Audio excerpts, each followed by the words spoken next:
So for tonight's talk, for my part on metta, or how to cultivate friendliness and kindness, I will divide my talk into two parts. The first part will cover metta as taught by the Buddha. And the second part will cover how to cultivate friendliness and kindness. And this will be based on research and studies done scientifically, their findings, their recommendations. So the second part will be science-based or evidence-based practices. Now, metta is one of the four Brahma Viharas, or the four immeasurables. They are called immeasurables because they are limitless, boundless, and all-embracing. They are also infinite, right? And it is says in the suttas that cultivators of the four Brahma Viharas can be expected to be reborn in the Brahma Loka, or the Brahma world. Now, you might be asking, is that possible for us lay people who are practicing metta to be reborn in the Brahma world? Well, actually, when the Buddha says that those who cultivate metta can be reborn in the Brahma world, he was referring to a very specific type of cultivation of metta. And this instruction on how to cultivate metta can be found in Te Vijja Sutta, found in Digha Nikaya Sutta number 13. In this sutta, the Buddha taught two very young Brahmin men, Bharadvaja and Vaseta, the path to union with Brahma. So what he says is that in order for you to practice metta, to be able to be reborn in the Brahma world, you have to practice sila, and then practice meditation, and then attain the first jhana. And after attaining the first jhana, then you suffuse your body and mind completely with metta, loving kindness. And from there, you radiate metta to all beings in all directions, all the four corners, up and down, and so forth. Okay, this form of metta, this quality of metta, when mastered completely, these cultivators can be expected to be reborn in the Brahma world. This kind of metta is very different from the metta that we lay people practice most commonly, where we just sit down quietly in a quiet room and then relax our mind, have some loving kindness thought, and then wish ourselves well and wish other people well. Now, this kind of mettas are very different in qualities compared to the one taught by the Buddha. Now, of course, the Buddha's metta practice is shared with his monks and his disciples, and these are serious meditators. On the other hand, would that mean that would we say that therefore our own layman version of metta is of no use? No, not exactly. That's not what I was trying to point out. In fact, even our regular practice of metta in that sense is a good practice because it habituates our mind to be in a certain state, to be in a very specific mental state, mental quality, a very particular mindset, which is conducive for loving kindness, compassion, joy, and equanimity. So let's take a look at metta. What does it mean when we say metta? The Pali word metta is actually very difficult to be defined or translated into English. there have been many words used to translate metta, such as unconditional love, loving kindness, friendliness and kindness, unconditional acceptance, benevolence, amicable, things like that. What you can feel is that, you know, the quality of metta is such that it is actually very soft, very calm, very gentle, all-embracing, unconditional. And the analogy of this kind of feeling is the mother's love for her only child, which is selfless, unconditional. All right. And we have, I think most of us as Buddhists have heard of the story of Nalagiri, the elephant, the drunken elephant that was sent by Devadatta to kill the Buddha. And how the Buddha, using the power of metta, subdued Nalagiri, the elephant. So this kind of power of metta is at its highest level. Only then can you subdue a raging elephant like Nalagiri. Of course, our own layman practice is nowhere near this quality of metta. However, as I have said earlier, that doesn't mean that we therefore should not practice our kind of metta, because what we can get from practicing our kind of metta, our layman kind of metta, is that we can gradually habituate or train our mind to be in a very special state of peace, calmness, love, unconditional acceptance, things like that, right? Now, the main suttas that you can find in the Nikayas on metta, there are two main suttas. The first one is Karaniya Metta Sutta, which is found in the Khuddaka Nikaya. There are two identical suttas, one found in Khuddaka Pata, and the other one is found in Sutta Nipata. Both are in the Khuddaka Nikaya. And this Karaniya Metta Sutta has very interesting stories behind it. And this Karaniya Metta Sutta was shared to the monks by the Buddha when a group of monks during a rainy retreat, Vasa, went to a forest to do their meditation. While they were doing their meditations, the tree spirit disturbed them. It was so disturbing for them that they could not practice their meditation well. So therefore, they reported this incident to the Buddha, whereby the Buddha taught them the Karaniya Mettas. So this is the sutta that we chant, Karaniya Metta Sutta. And after that, the monks practiced the Karaniya Metta Sutta, and not only were they able to subdue the three spirits, but in fact, the three spirits received so much metta that they were very supportive of the monks being in their forest. Okay. In the first four, the Karaniya Metta Suttas have 10 stanzas. The first four describe the qualities that a person should have for him to be able to practice metta properly, such as a proper sila, guarded in senses, gentle, approachable, not arrogance, things like that. All right. And then the subsequent stanzas, stanza 5 to 10, describe how to practice metta. So if you are really interested, you can refer to this sutta to practice. The other sutta which I have mentioned that describe how to practice metta is the Te Vijja Sutta, found in Nikaya, Digha Nikaya, number 13. Okay. Now the second sutta is the Metta Nisamsa Sutta. This is found in Anguttara Nikaya. In this sutta, in this second sutta, the sutta lists 11 benefits of practicing metta. Okay, and I think we can go and have a look at what these benefits are. Number one, you sleep well.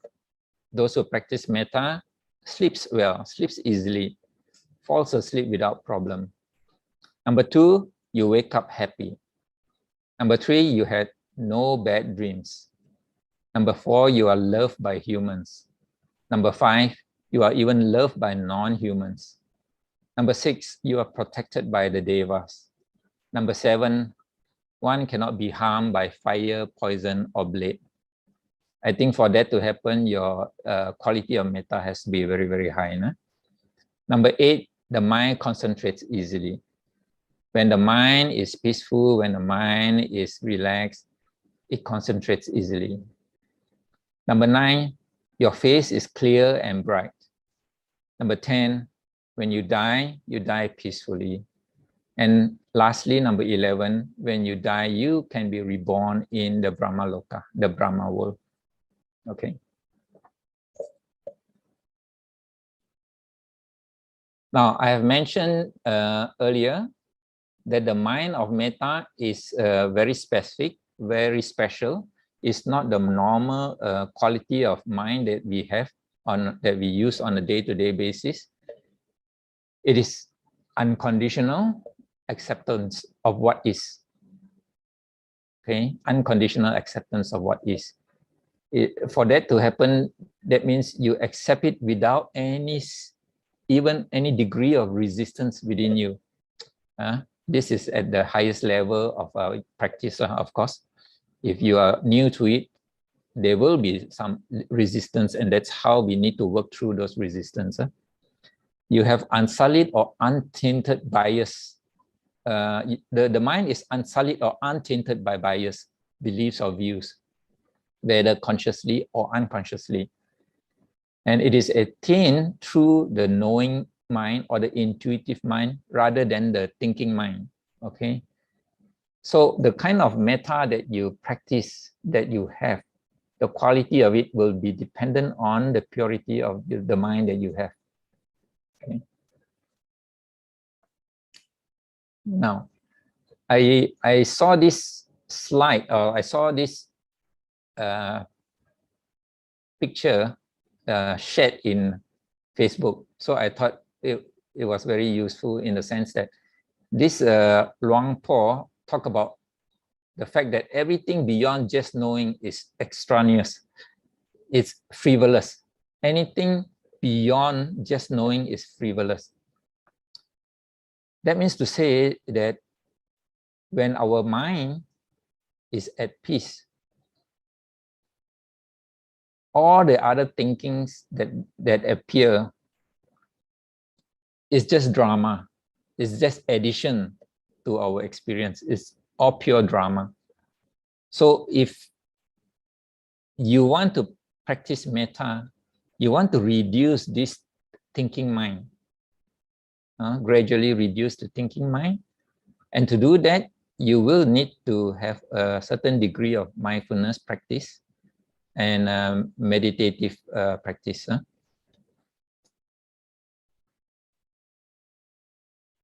Because the thinking mind is constantly filled with dramas and fabrications. And this is conditioned into our mind. It is out of habits. So it is loaded with all kinds of bias, of beliefs and views. And this kind of thinking mind leads to stress and fear.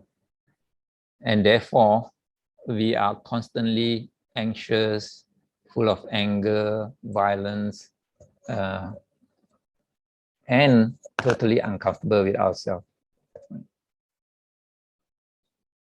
I've mentioned before that our mind is habitual. Whether we are consciously or unconsciously, we are consciously aware of it, or we are unconscious about our habits, the fact of the matter is that our mind has a lot of habitual patterns, and it is incumbent upon us to be mindful enough to be able to see these habitual patterns and choose whatever habitual patterns that are no longer serving us and replace them with habitual patterns that are beneficial to us through our practice. And one of these habitual patterns that we want to cultivate as a Buddhist is metta, is a mind of unconditional acceptance. Okay. So, as I said, metta as taught by the Buddha is very different from the metta that we practice. So, there is a spiritual practice versus a worldly practice. I would think that as a Buddhist practitioner, our goal will be to gradually evolve so that we can practice the kind of metta that the Buddha taught us. A high degree of attainment of loving kindness, unconditional acceptance, and all embracing. Okay, but we have to start from where we are, and our practice should be gradual and continuous. We can start small and gradually expand on our practice. We cultivate new habits with clear intentions, meaning we are consciously aware of our practice. And then we supplement this practice with meditation and mindfulness. This is important because mindfulness practice sharpens our awareness and provides us with greater insights into our practice.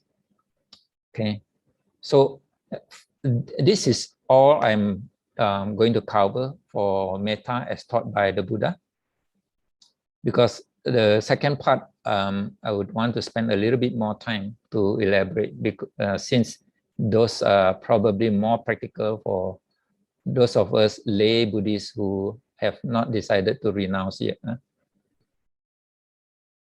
So let's take a look at the definition of friendliness. Friendliness is said to be affable, amicable, cordial, with good nature and warmth, right? And why do we want to cultivate friendliness? Now, in the Yoga Sutra that is written by a yogi called Patanjali, I would like to point out that this is not a Buddhist sutra. It is a sutra found in the Hindu Vedas. But even in their practice, they said that the cultivation of the 4 Brahma Vihara keep the mind favorably disposed, serene and benevolent. Therefore, it keeps the mind in a state of well-being. And practicing or cultivating friendliness helps us to overcome animosity or fear towards other people. Because by reducing our animosity and our fear, we reduce our hostile thoughts and reduce our resistance to friendliness. Okay. But this is not a Buddhist sutta. Okay. What about kindness? The definition of kindness is also quite broad. It's a quality of being friendly, generous, considerate. In fact, it includes the quality of benevolence, being approachable, not selfish or selfless, These are the qualities found in kindness. Now, the practice or the cultivation of kindness gives us a positive feedback loop or a virtuous cycle. What do we mean by that? The scientists who did studies on kindness have found that people who practice kindness, who perform acts of kindness, are happier. And when they are happier, they become more willing to do more acts of kindness. So it is a positive feedback loop. Kindness makes us happy. Happiness makes us kind. And kindness makes us happy. Happiness makes us kind. So it's a virtuous cycle, a positive cycle. So this is why it's called a positive feedback loop. So when we start to practice kindness, we start small. And as we do it more and more, we become happy with ourselves. And therefore, we are more likely to continue our act of kindness. Secondly, kind acts are also contagious. That means they have a ripple effect. What do I mean by that? When you do an act of kindness towards another person, that person now receiving the kindness effect that you have performed for him or her feels happy, has greater trust in humanity, and in turn becomes more likely to perform an act of kindness to somebody else. And scientific studies have shown that this contagious ripple effect can go 3 generations or 3 cycles. That means if I perform an act of kindness towards you, there's a good chance that you in turn will perform an act of kindness to someone else. And that someone else will perform an act of kindness to another person. So that is what you call first generation, second generation, third generations of recipients of kindness. Therefore, kindness is not only good for ourselves, it is good for the recipients, and it is very, very good for the community and society as a whole. So kindness is considered a virtue in that sense because it is good for the practitioner, it is good for the recipient, and it is good for society as a whole, right? And scientists have said that kindness, friendliness, and all these virtues, they are like a muscle. In other words, it is a skill that you can practice. If you are no good at performing kind acts now, you start off by doing small acts of kindness, and bit by bit, when you do more and more, it becomes easier to perform act of kindness in the future. So like the muscles that you train daily, it gradually becomes stronger. So we can strengthen our act of kindness by repeating daily act of kindness. Okay.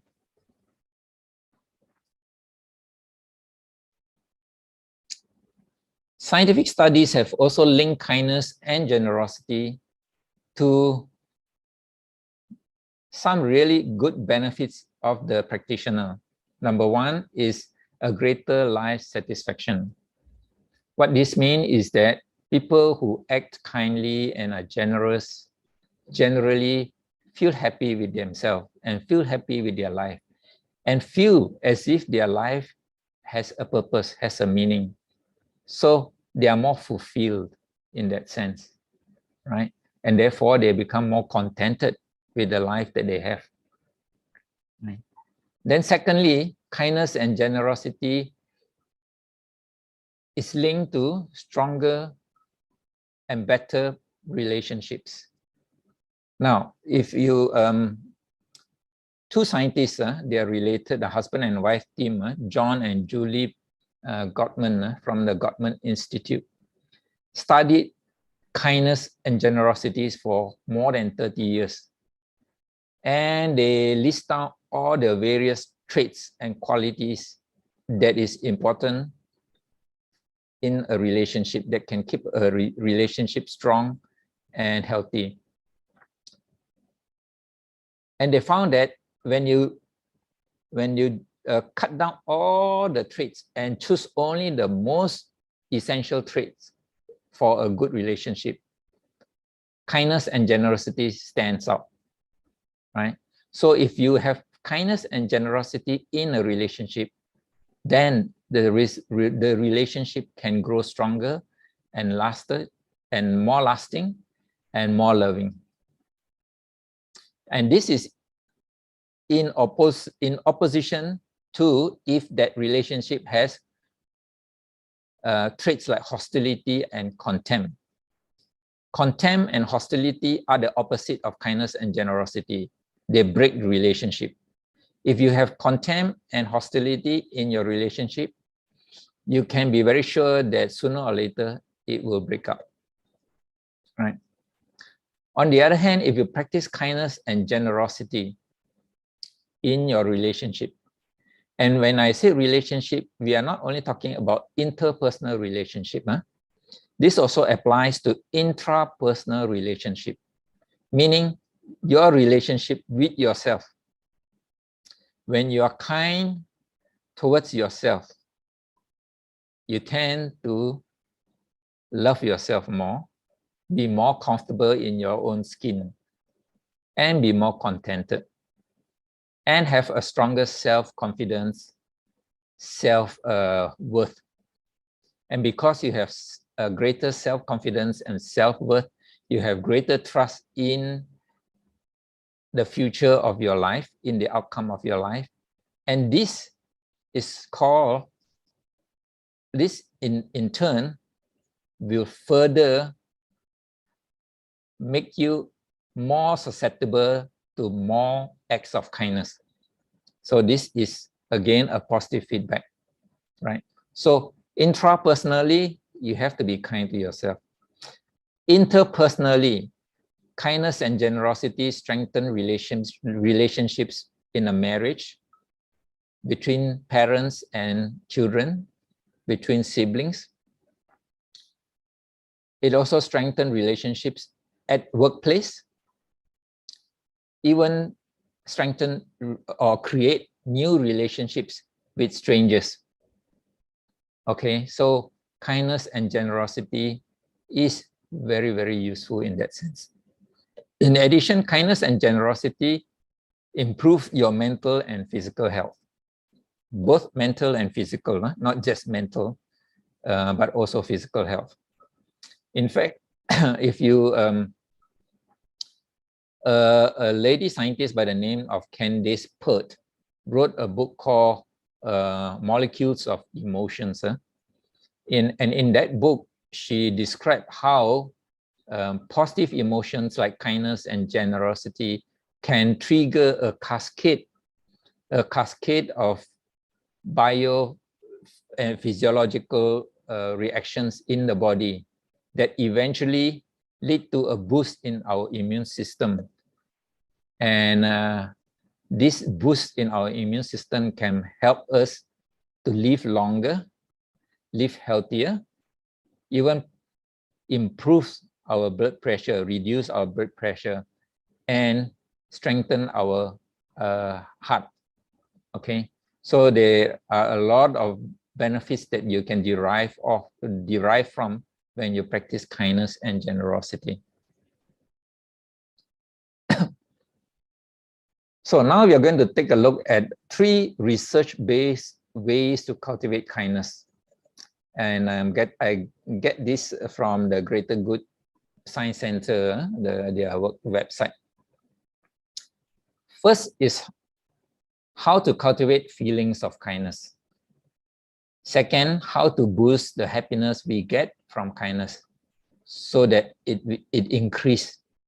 And the third one is how to inspire kindness in others. Okay, we'll look at the first one, how to cultivate feelings of kindness. Now, there are 3 ways to cultivate feelings of kindness. The first one is the feeling of connectedness. The second one is feeling supported. And the third one is compassion or metta meditation. Okay. What do we mean when we say feeling connected? The scientists have shown that the more we feel connected to others, the kinder we will feel towards them, and the more likely we are to perform acts of kindness towards them. Okay. This apparently satisfies one of our basic needs, to belong in a community, in a group, in a tribe. Okay. And how can we improve or increase our feeling of connectedness? Actually, there are many ways that you can use to increase your feeling of connectedness. In fact, this feeling of connectedness need not apply only to connectedness towards another human being, right? In fact, the feeling of connectedness can also be directed towards nature, life as a whole, life in general. Okay, In other words, when we feel ourselves connected to nature, connected to life, we will also feel kinder towards ourselves and towards others, and therefore more likely to perform acts of kindness. Okay, that's why in one of the studies, they recommended one way to feel connected with nature is to go for what they call an all walk. And what this means is that you take a walk in nature. You go to the forest, or you go to the beach, or you go for a trek, or you go by a lake, and you feel yourself connected to nature. When you feel yourself connected to nature, you feel that you are just a small part of the universe. And in that smallness, actually, in that smallness, you feel the awe towards nature, towards life. And because of that awe, our sense of selfishness, self-centeredness is diminished. When our self-centeredness and selfishness is diminished, then what happens, or what is in its place, is this selflessness towards others, towards ourselves as well as towards others. So this sense of connectedness helps to make it easier to be connected to nature, and therefore make it more likely for us to perform acts of kindness. Another way for us to feel connected to other human beings, to other people, is to think in terms of groups. So in terms of families, in terms of siblings, in terms of work colleagues, these are groups, okay? In terms also, in terms of communities, in terms of nationalities, in an inclusive or embracing way, not in a divisive way. If we put ourselves in a group and we see ourselves as being different from others in a divisive way, then this is not going to help with kindness. But if we see ourselves in a group, inclusive, embracing, benevolent, then we will feel more likely to perform acts of kindness, right? Now, the second one, feeling supported. Have you ever looked back at yourself and your life and reflect on the time when you were down or out, and you needed someone to talk to, and there was a friend there, or a relative there, or someone who could trust you, whom you could trust, being there for you, a listening ear, a shoulder to cry on, someone who supported you in your downtime. When you feel supported and when you feel safe, even though you're vulnerable, this feeling can perpetuate feeling of kindness towards others who may be going through the same challenges, right? So feeling supported is, if you have feel supported before, you can now provide this kind of support towards others who need it, right? Now, in my work as a doctor, as a family doctor, I've counseled people in depression. I've treated patients with depression, and I see many of these patients actually come back even after they have recovered from their depression. They come back to meet up, have lunch, just to chat, just to stay connected. Why? Because during their downtime, during the time when they needed support, somebody was there to listen to them, to support them. So now they themselves feel kind towards the one who has helped them. And also now they can extend that sense of kindness towards other living beings, other people, okay? So if you can generate this feeling of being supportive towards yourself, being supportive towards others, you are more likely to be kind towards others as well. And the third way to cultivate feelings of kindness is either practicing compassionate meditation or metta meditation. Okay, I won't go into too much details on that. Huh? Now, how do we boost happiness that we get from our kind acts? There are three ways again. The first one is when we practice kindness, do it with intention, with conscious awareness. When we do it with conscious awareness, with the clear intention, our reward that we feel from our kind act is amplified, is multiplied. Okay. The other way is to do random acts of kindness. That means sudden act of kindness that you do spur of the moment. There was one time in the early days when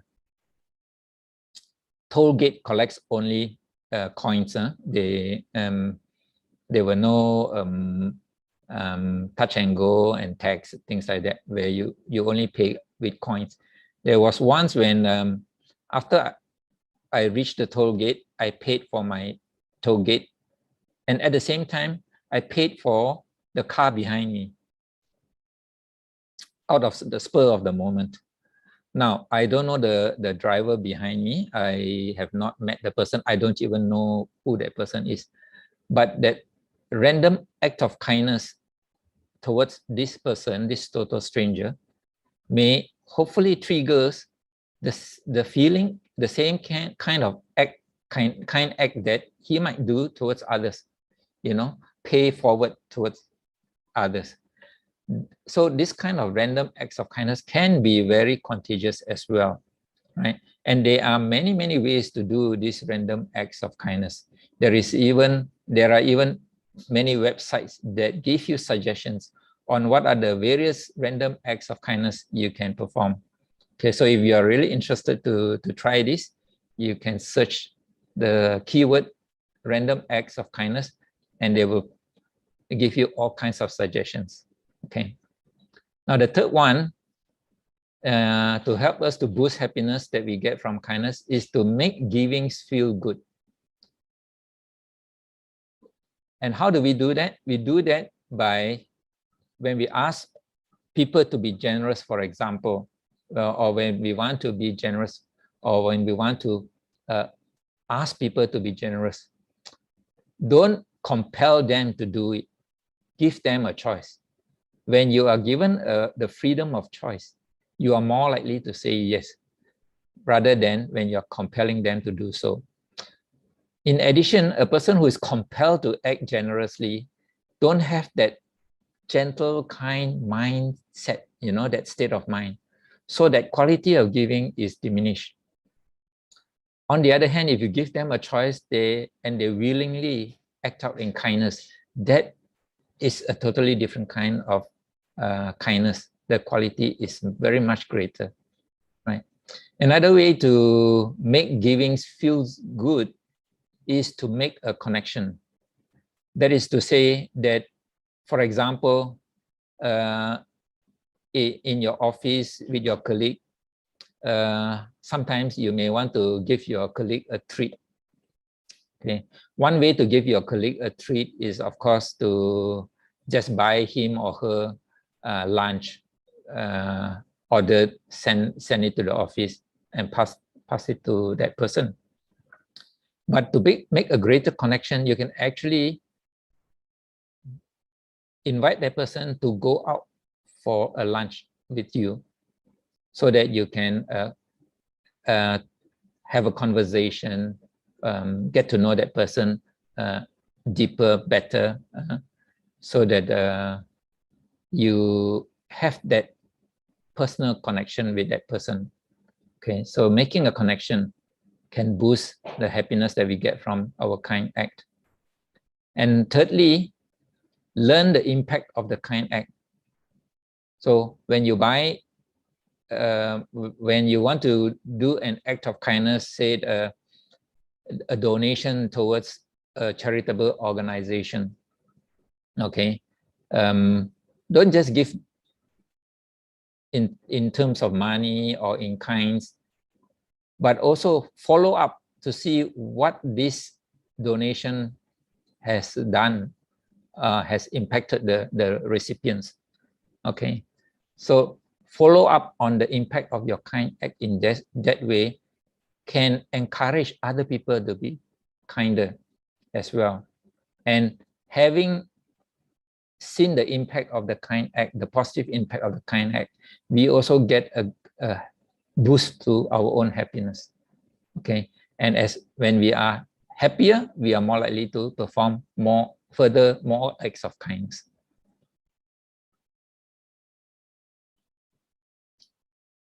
So the third way, scientific-based way to practice kindness or cultivate kindness is to inspire kindness in others.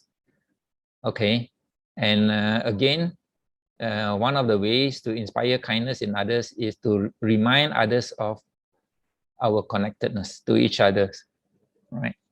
I won't elaborate on this anymore because we have mentioned quite a lot already about connectedness. The second way is to put a human face on suffering, and this way, the newscaster, the TV presenters are very good. For example, when they report on famine in a country, they will not just report generally, but they will interview one or two of those people suffering in that famine. So that put a human face on the suffering, and that is likely to inspire us to act of kindness, right?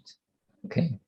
Shared identity, a sense of tribe or group or family or connections again, all right? And one way that we should do to inspire kindness in others is to encourage our own children, our own kids in doing or performing acts of kindness. And the way to do this we don't really have to force our kids to act. We ourselves, in being kind to ourselves, to our spouse, to our children, to our siblings, will encourage them to be kind to others as well, because our children learn by observing our behavior. Okay. Now, in another article, a different article that I read, they recommended 4 ways to cultivate kindness. Okay, and the 4 ways are random acts of kindness, loving kindness meditation, self-compassionate letter, and change your self-talk. Now, I have mentioned acts of kindness and loving kindness meditation. So I'm just going to cover a little bit on self-compassionate letter and change your self-talk. These last 2 methods are actually not directed outward, but directed inward. We are looking at ourselves inside our own mind, right? So self-compassionate letter. So you can sometimes just sit down and write yourself a letter. And in that letter, you describe your negative feelings towards yourself, why you're feeling negative. And then with a mind of compassion and understanding, or if you find that being compassionate towards yourself is difficult, you can imagine you are talking to a loved one, or you can talk to yourself in a compassionate way, right? During this time, it is useful to remember that we are all imperfect beings, full of flaws, and therefore we should be more forgiving towards ourselves and our own mistakes. And we can end by suggesting or giving ourselves suggestions on how we can cope or improve ourselves. Okay. The studies scientific studies on people writing self-compassionate letters to themselves have they have found that people who practice this, they tend to end up being more forgiving and more accepting of their own flaws, and therefore they become more comfortable in their own skin, and that will increase their self-confidence and their self-worth.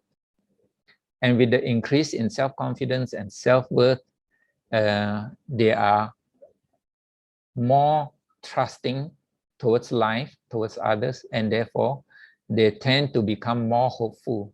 And people who are more hopeful also tend to be kinder towards themselves as well as towards others. Okay, so this practice of writing a self-compassionate letter from time to time is one way to cultivate our kindness. And another way to cultivate kindness is to change our inner self-talk. This was developed and described by Professor Christine from University of Texas, Austin. And she stated that you can do this in 3 steps. First, you notice when you are being self-critical, right? This requires a high degree of mindfulness, so that you can notice when you are being critical of yourself, because we have inner self-talk all the time. And if you notice, many of these self-talks are very negative. And so when you are able to notice this critical self-talk, pause for a moment, and then try to talk to this critic in you in a compassionate and non-judgmental way.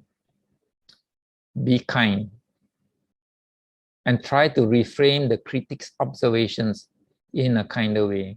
See it from a different perspective, from a kinder perspective, from a more forgiving perspective, and from a perspective that is more beneficial and wholesome to you.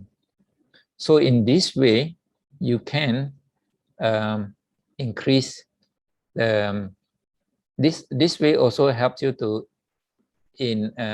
accept yourself better, have better self-acceptance, means you have self-worth, self-confidence, and again the same thing, you end up being gentler to yourself as well as gentler towards others, and therefore more likely to act kindly. All right, so these are some of the ways that you can use to cultivate friendliness and kindness towards yourself as well as towards others.